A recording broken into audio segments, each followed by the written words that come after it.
I've talked about this before, ladies and gentlemen. I thought I should bring it up more. See, one thing that people always discuss when it comes to software, DVD copying software, is whether it's right or wrong. Now, the wrong, if you would be to take something like this. This is a pack of DVDs right here, recordable DVDs. Is to take things like this and basically rent or buy movies like this, copy them, and essentially sell them for whatever price you want. That's sort of in the wrong, in the eyes of many. But the right is making copies, but not selling for profit. In other words, for yourself, or maybe as gifts for family. You see, that's where software like DVDFab, recordable software from places like Neo and all that kind of get a bad rap. It's mostly because of the whole pirating industry. And that is understandable. But you see, if you're copying the movie for your own benefit, and it's probably gifts for family, I don't see no wrong in it.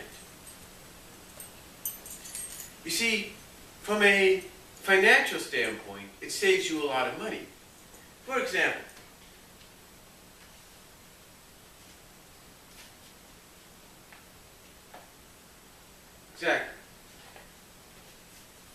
Netflix and, hold on for a sec,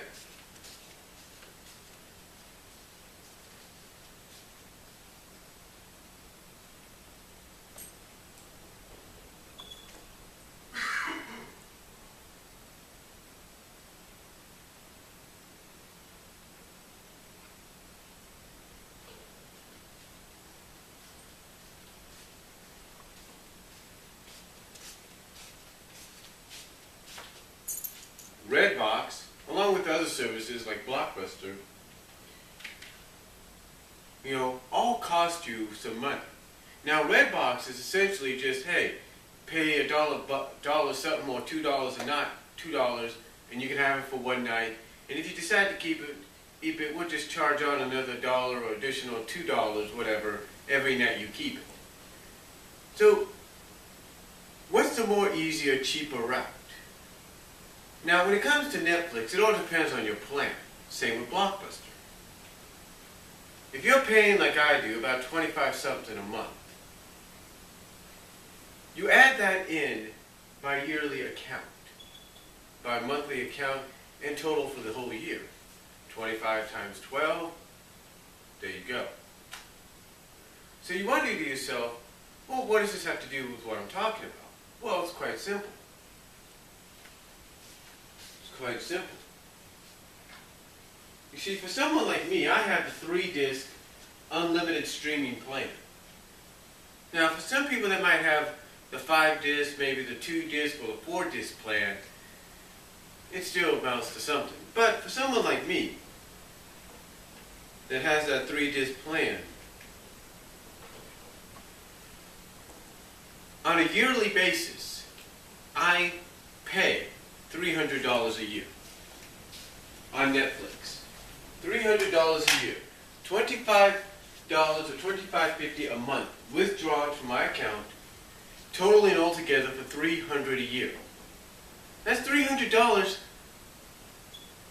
That's $300 worth of rent, of unlimited rentals, unlimited streaming, and in a sense, it's a lot more cheaper than going out and buying the movie when it's released onto DVD and Blu-ray. Why? Because unless it's something that's been released before, like for the holidays, they got the individual Blu-ray and DVD releases of Rudolph, Santa Claus Coming to Town, Frosty the Snowman, and what have you. And they even have them in group packs as well for like $18. But think of it this way. On average, the common family spends probably more than $300 a year on new release DVDs and new release Blu-rays. Over $300, more than what I'm spending, more than what people that have the 5-disc plan on Netflix or Blockbuster are spending. So they spend more a year than any of us using the Netflix or Blockbuster online rentals and streaming do. And that's just for releases of movies like this on DVD and Blu-ray when they're newly released. Like, yeah. So from a financial standpoint, it saves you money. Now, if you go the Redbox direction, it saves you even more. Because essentially, you'd be saving from an average of 15, because on average, you spend about 15 or 20, 15 to about $30 on a movie, on a newly released movie. 15 to $30. And in a sense, with DVDFab, you'd be saving $2 less. You'd be saving essentially $14 to $29. $14 to $29. Yeah.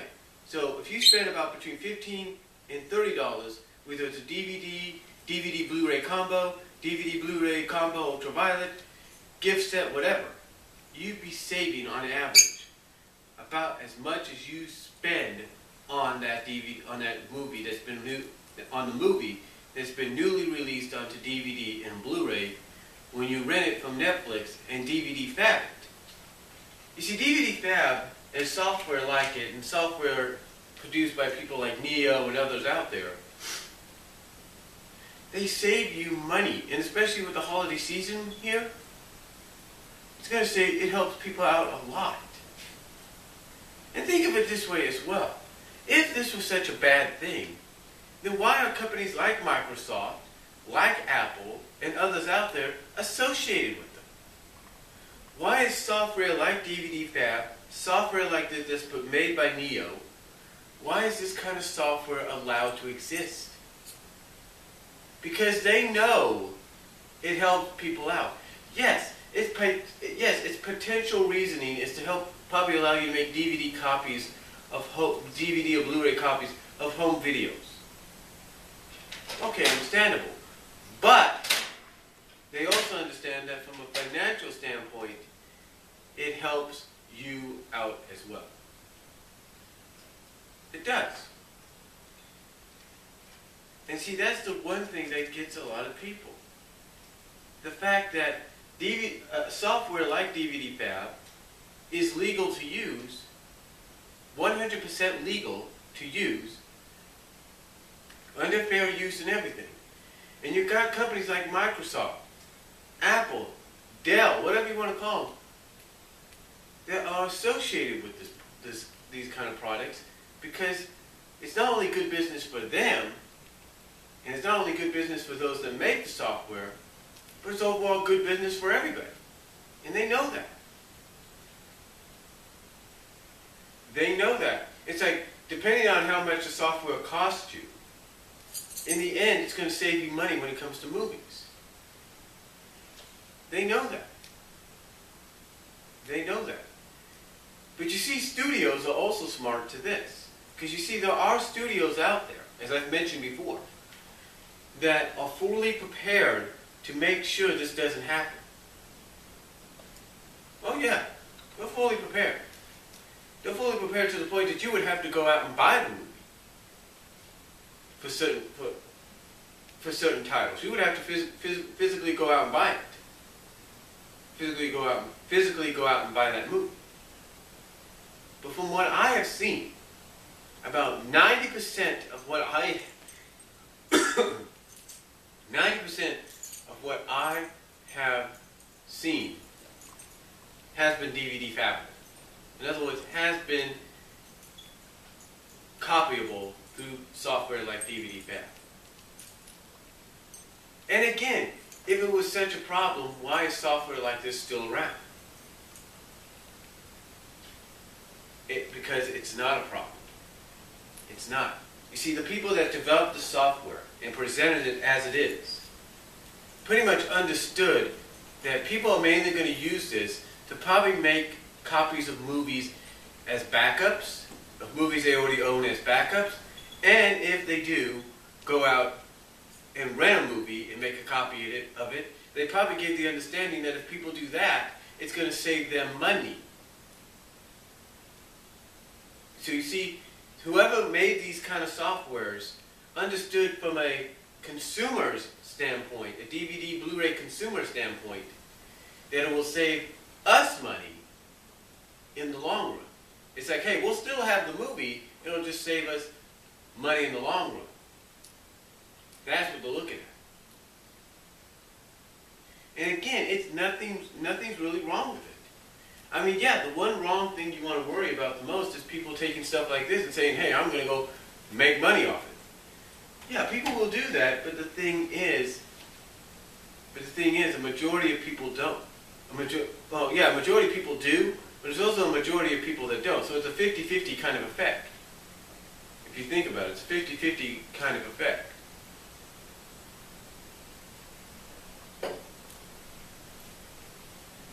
I mean, think about it this way. Think about it this way. Man of Steel comes out next week. A majority of people, including myself, are going to go out and physically buy the movie. We are. We are going to go out and physically buy the movie. But there will be people that will wait until Netflix and Redbox have it. That will go out, rent it from them, use software like DVDFab, and thus have it in their collection for cheaper than what they be spending. Because like I said earlier, on average, the common American household will spend more on buying newly released DVDs and Blu-rays than they would than the common average household that rents from companies like Netflix, Blockbuster, Redbox, what have you. That, to me, I don't have numbers in front of me, but I just have a feeling that that is a true fact. It is.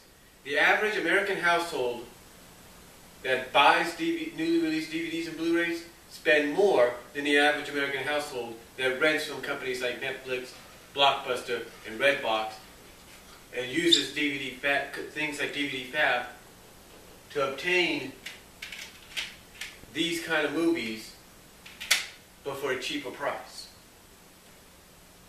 I mean, do you not think, for example, if you have a DVD recorder, if you have a DVD recorder, do you not think for one moment that the on-demand people don't know you're going to use your DVD recorder to record those kind of movies off of your pay-per-view on demand? Do they not know that? Of course they do. But they're not going to say anything. They're not going to say anything because pretty much you're spending the money, it goes straight to them. You see, this is the one thing studios don't want you to know. Studios do get a cut of your rental. That's right. They get a cut of what you rent. If the title is made by their studio, they get a cut of that rental fee. So I spent about $1.20 on this, right, individually. $1.20 on that. That $1.20, a majority of that percentage goes to the studio. Redbox barely sees maybe half of that, or barely less than that. Redbox will see less than that. Most of that percentage goes to the studio. Same with Netflix.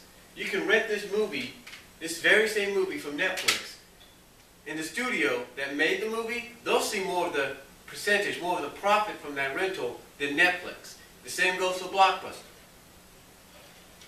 So do you see what I'm saying? So you see what I'm saying?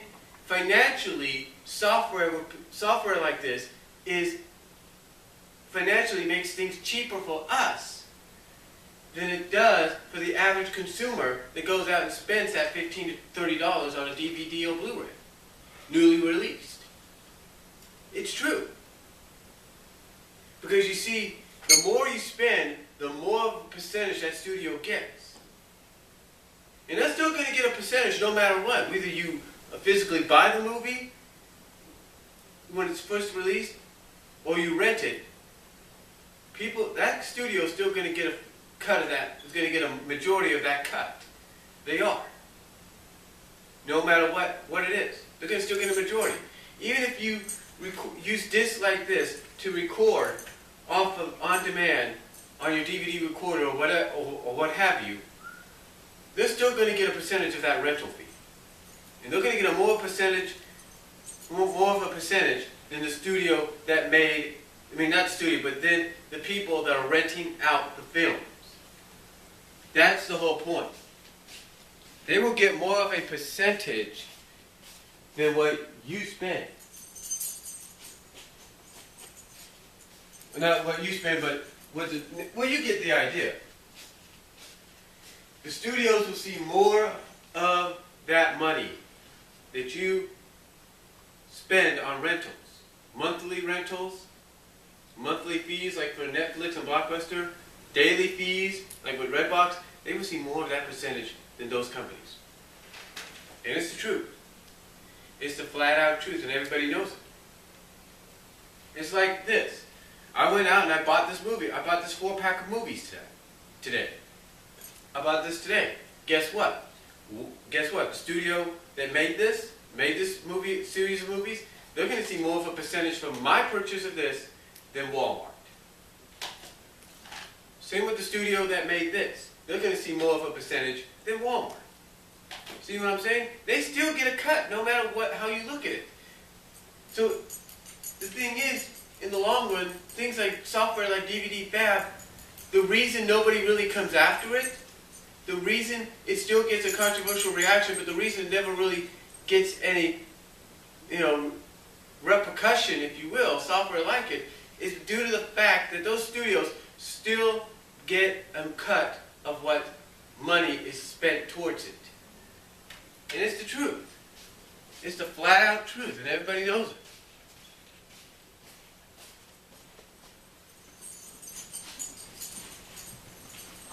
Everybody knows it. It's the flat out truth, and everybody knows it. That is why companies like Microsoft, Apple, Dell, Compaq, that's why they have no problem with software like DVDFab or copying software distributed by people like Neo or whoever. Because they know studios still get a major cut of the rental fee. They still get a major cut no matter what. And it's not going to bug them whatsoever. The only reason studios come out and say, hey, we want you to physically buy our movies instead of copying them, is because they want a bigger cut. You see, this is why software and DVDFab don't, always get a mixed reaction or a controversial reaction, because no one understands the real reason. Yeah, there are going to be people that will do what I said earlier. They will make money off it, and that's wrong. They will, and that is wrong. But guess what? The people that made this software understand that there will be people out there like myself, like you, like anybody else watching, that won't do that. They know there will be people like me, you, anybody that's just going to use it to back up the already bought movies, or at least make a copy of a movie they've rented so they can financially save money and not have to spend that $15 to $30 and distribute that $15 to $30 elsewhere. See what I'm saying?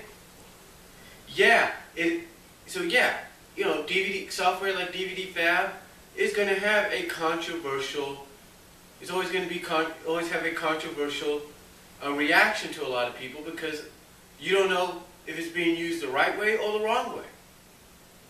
So, but to me, hopefully, this video helped a lot of you get a better understanding of why software like DVDFab is distributed.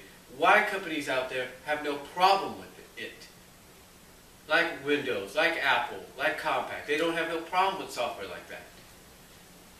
So, that's all I'm going to say. Let me know what you guys think down below. Video responses are greatly appreciated, but hopefully this gave all of you a better understanding. Peace out. God bless.